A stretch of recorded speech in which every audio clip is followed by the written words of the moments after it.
La mañana del 6 de septiembre de 1930, cerca de 1.500 cadetes y oficiales del ejército argentino marchan sobre Buenos Aires con una orden clara: derrocar a Hipólito Yrigoyen.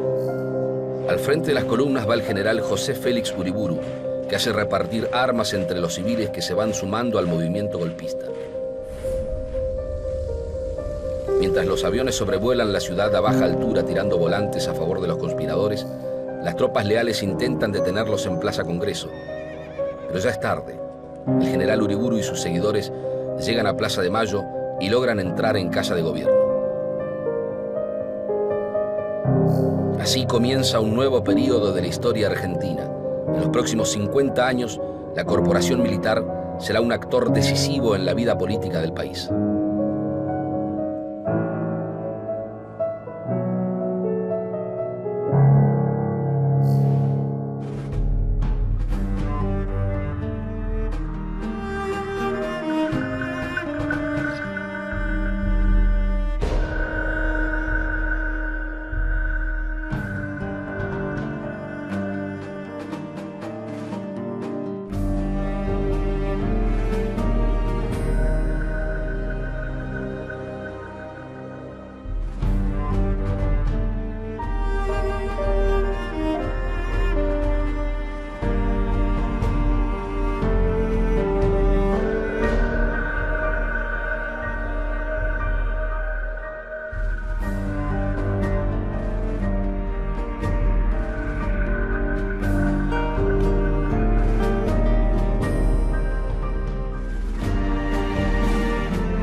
La década de los 20 está asignada por gobiernos democráticos, pero también son años de inestabilidad política y de creciente movilización social. Son tiempos muy permeables a nuevas corrientes de ideas nacionalistas, antiliberales y antidemocráticas que fermentan en el mundo, particularmente en Europa. Allí, tras la Primera Guerra Mundial, crecen modelos fascistas y nacionalistas en varios países. Durante este periodo, la clase alta argentina no logra construir un partido conservador con verdadero apoyo popular.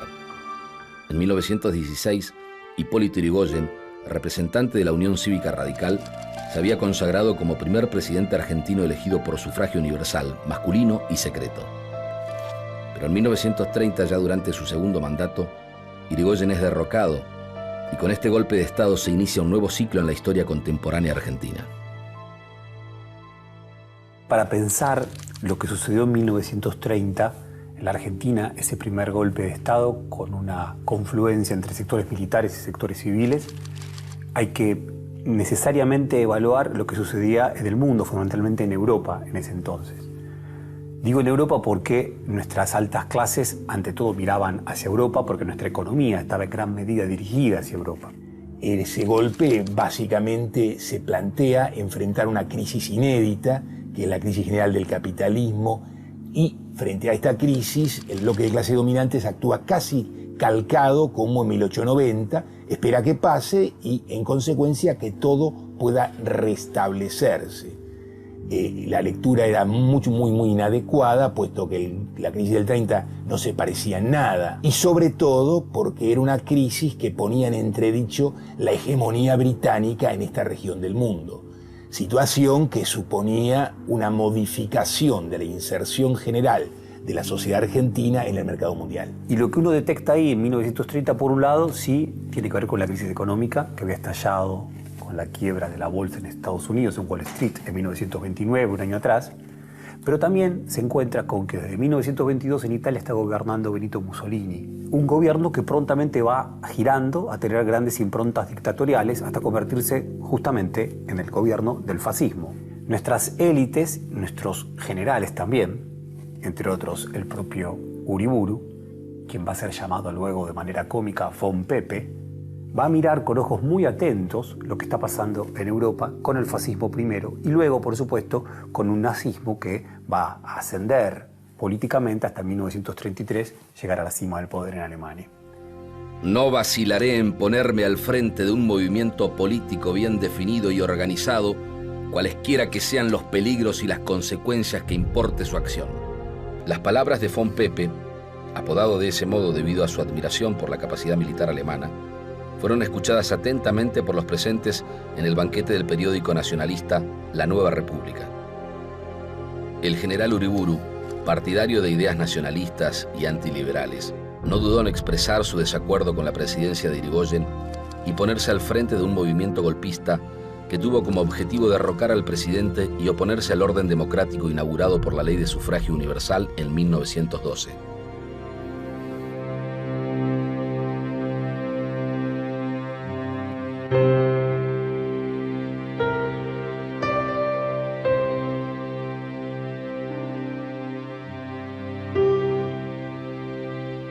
Días previos al 6 de septiembre de 1930, el ministro de Agricultura, Juan Bautista Fleitas, concurre a la inauguración de la muestra anual de la Sociedad Rural en representación de Hipólito Yrigoyen.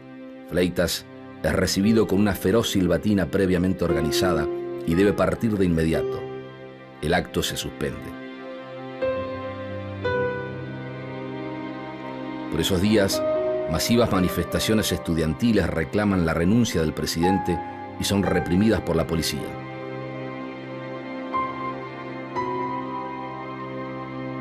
La debilidad del gobierno se hace evidente. Viejo y enfermo, Yrigoyen delega el poder en el vicepresidente Enrique Martínez. El 5 de septiembre de 1930 se declara el estado de sitio. Es durante esos días cuando el general Uriburu contacta a Leopoldo Lugones, talentoso periodista y escritor cuya actividad política había pasado por numerosas etapas hasta llegar a un fuerte nacionalismo de derecha. Uriburu le pide que redacte una proclama revolucionaria, pero el documento no logra convencer a otro general clave, el general Agustín Pedro Justo. Este militar será una figura importante entre los partidarios de derrocar a Yrigoyen, pero tiene profundas diferencias con Uriburu. Justo es partidario de restaurar un orden político tradicional y Uriburu de un orden nuevo y distinto que termine con el liberalismo.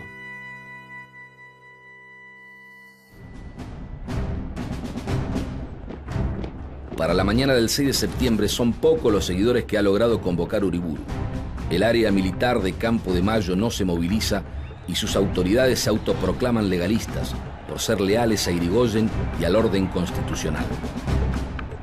En las puertas de la guarnición militar, 50 civiles, entre dirigentes conservadores y del Partido Socialista Independiente, se presentan para instigar el levantamiento.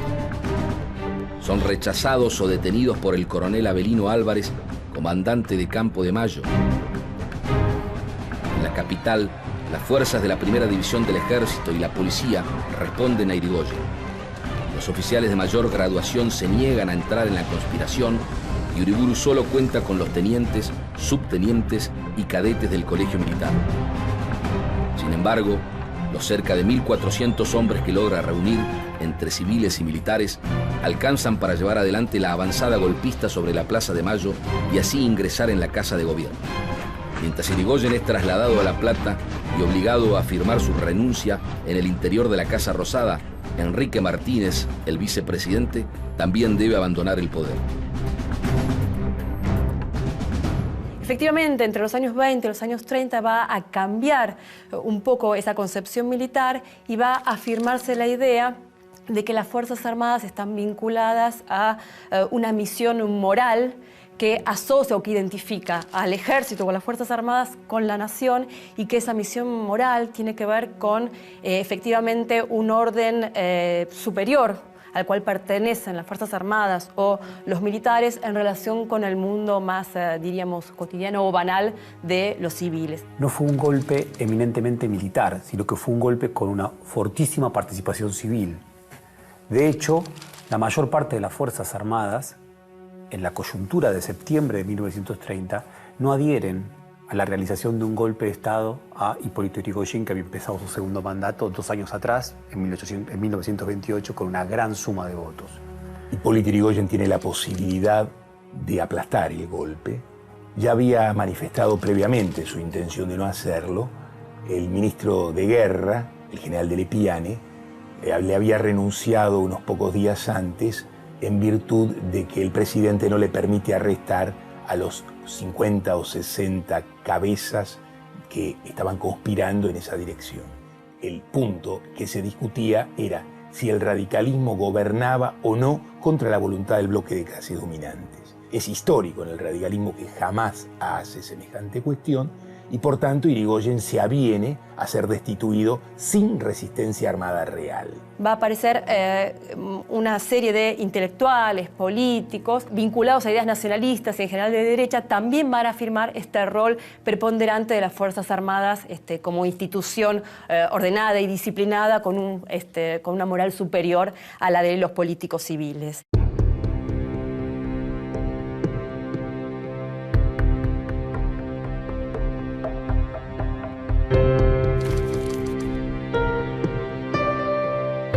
El general Uriburu asume el poder con un proyecto nacionalista, autoritario, católico integrista, represivo, anticomunista y tendiente al corporativismo.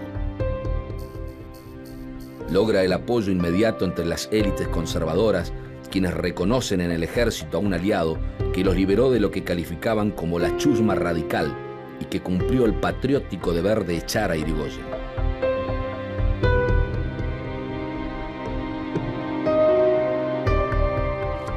El movimiento del 6 de septiembre dio al pueblo el concepto de la nobleza de la institución armada y esa compenetración fue exteriorizada en la apoteosis que el pueblo ofrendó en unanimidad conmovedora al brillante núcleo de las fuerzas defensoras de la nación.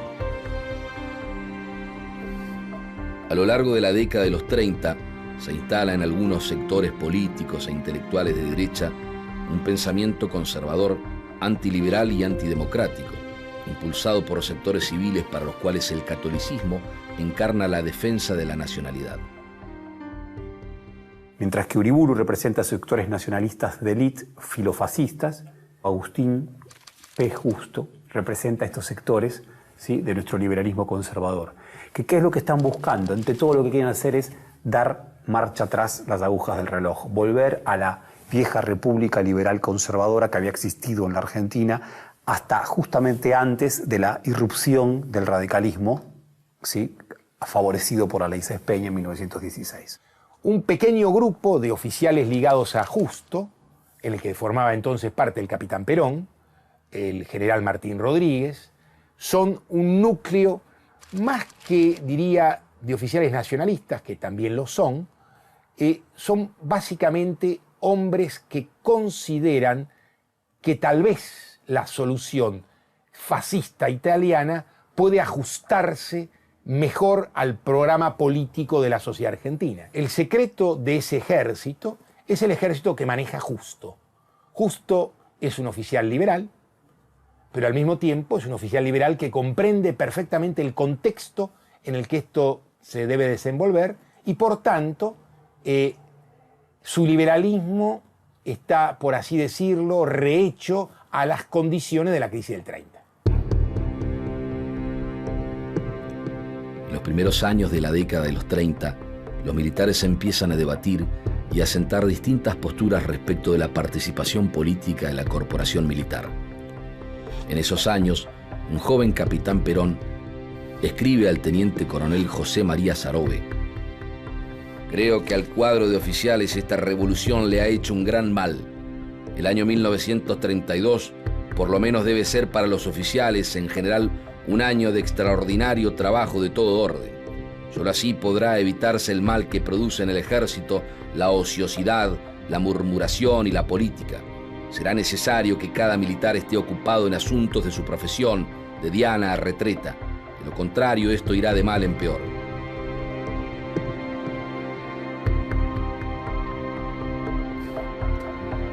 En los años 30, el ejército no está acostumbrado a la conspiración golpista. Son los propios acontecimientos los que modifican los patrones militares de subordinación a los poderes civiles y los que van quebrando la idea del mantenimiento de la corporación en un estricto espacio profesional. Futuros ciudadanos en quienes la patria ha depositado su confianza para el porvenir. Debéis estudiar con ahínco mirando hacia el horizonte con la frente alta, la mirada firme, el cerebro despierto y el corazón alerta. Hombres libres necesita el país para no detenerse en su marcha gloriosa. No parásitos inútiles, zánganos y haraganes que solamente sirven para ridiculizar a la familia. Jorge Abelardo Ramos lo que plantea en los años 60 es que en países de características similares a las nuestras, países como los nuestros semicoloniales, ante la debilidad de la burguesía nacional, clase social que siempre tiene como misión la construcción del Estado nacional y su autonomía y su independencia y su soberanía, ante la debilidad entonces de esa burguesía nacional, muchas veces en estos países el ejército ha ocupado ese lugar de la burguesía nacional. Este rol progresivo de las Fuerzas Armadas en política, que, insisto, se va a afirmar de la década del 30 en adelante, se alimenta con la participación política en sucesivos golpes, y en ese sentido lo que hay que pensar también es que la participación de las Fuerzas Armadas en política también es posible porque las Fuerzas Armadas tienen un elemento distintivo, que es el poder de fuego. Es decir, ante conflictos políticos o situaciones en las que son convocadas, las Fuerzas Armadas tienen algo que no tienen otras instituciones, que son el poder de fuego para dirimir por las armas un conflicto. La oposición a Uriburu empieza a perfilar al general Justo como próximo candidato a presidente por la Concordancia. Esta es conformada por los anti-irigoyenistas, los conservadores y los socialistas independientes. Con el Partido Radical proscripto y sus candidatos expulsados del país, el general Agustín Pedro Justo se convierte en el primer militar profesional elegido por las urnas en una de las elecciones más fraudulentas que recuerda el país.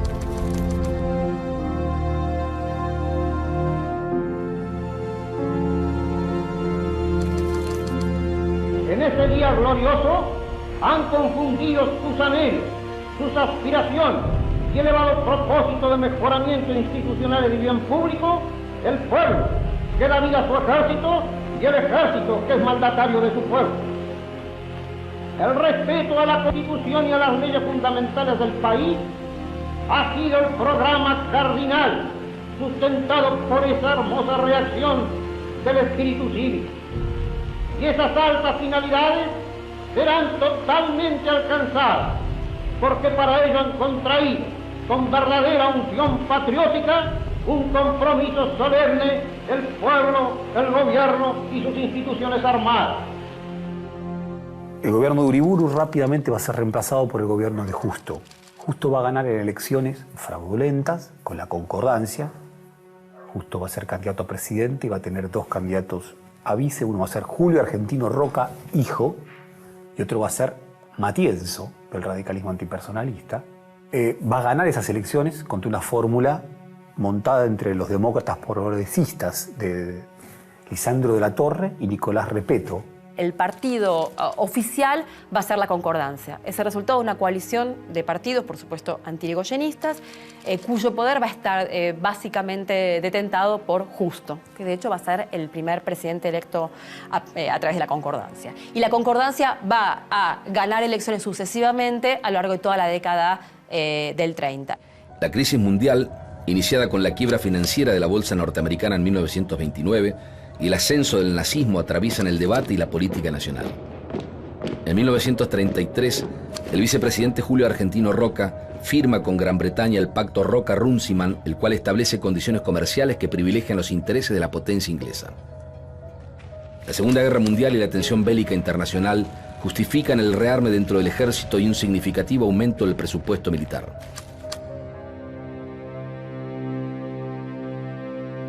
En 1938, el presidente saliente, Agustín P. Justo, elige como su sucesor a Roberto Marcelino Ortiz, un radical anti-irigoyenista que, llegado al poder tras elecciones tan fraudulentas como las anteriores, intenta recuperar algo de legalidad y transparencia en su gestión. El nuevo gobierno toma la decisión de mantener a la Argentina en una posición de neutralidad frente a la Segunda Guerra Mundial. Pero la salud de Ortiz es muy débil y en 1940 debe ser reemplazado por el vicepresidente Ramón Castillo, que abandona el camino de su antecesor para apoyarse en la corporación militar y aumentar sus áreas de injerencia, ampliando el peso de las Fuerzas Armadas en las cuestiones políticas. Hay un cúmulo de elementos que generan malestar dentro de las Fuerzas Armadas frente a Castillo. Este es el escenario que da la emergencia del peronismo, y no casualmente uno de los integrantes decisivos del GOU, que es la logia que organiza el golpe del 43, el coronel Perón, es el caudillo que va a sintetizar no precisamente el golpe, sino el movimiento político que a resultas de ese golpe surge. En marzo de 1943 se crea formalmente un grupo al que se conoce como GOU, Grupo de Oficiales Unidos. Si bien su objetivo original era conformar una logia de oficiales al margen de la cadena de mando, liderados entre otros por el coronel Perón, finalmente asumen como objetivo desplazar a Castillo por sus manejos políticos. Paralelamente, el general Arturo Rawson, comandante de caballería y un ferviente católico y nacionalista, busca aliados para la conformación de un movimiento golpista. Tras el intento de destituir al ministro de Guerra, el general Ramírez, el presidente Castillo pierde el apoyo del ejército.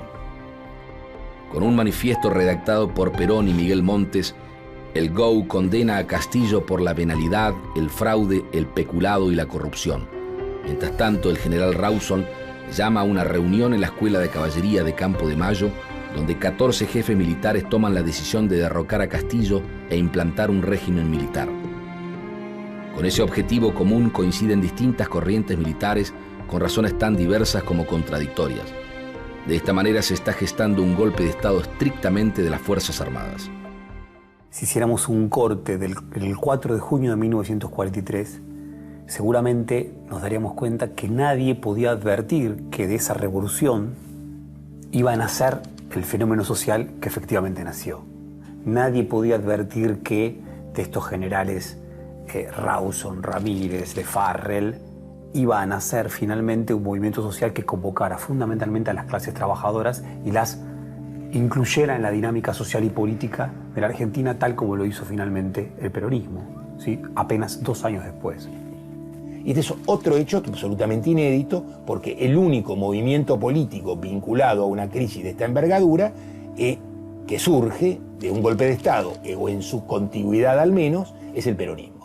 La madrugada del 4 de junio de 1943, un ejército de 10.000 hombres sale desde Campo de Mayo, conducido por sus mandos naturales. Se desplazan en 3 columnas sobre la ciudad de Buenos Aires. El presidente Castillo, desde su refugio en un buque, organiza una tibia resistencia. Los rebeldes llegan a la Escuela de Mecánica de la Armada y se encuentran con las tropas leales al gobierno que intentan terminar con el levantamiento.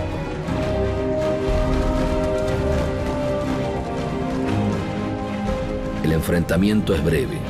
Los golpistas logran dominar la situación rápidamente y esa misma tarde toman el poder.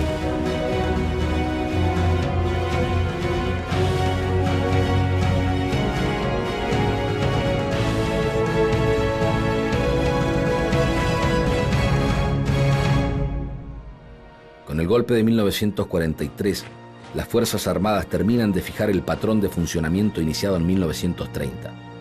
Así se definen como un actor decisivo en la política nacional. Las Fuerzas Armadas ya no se subordinan al poder civil.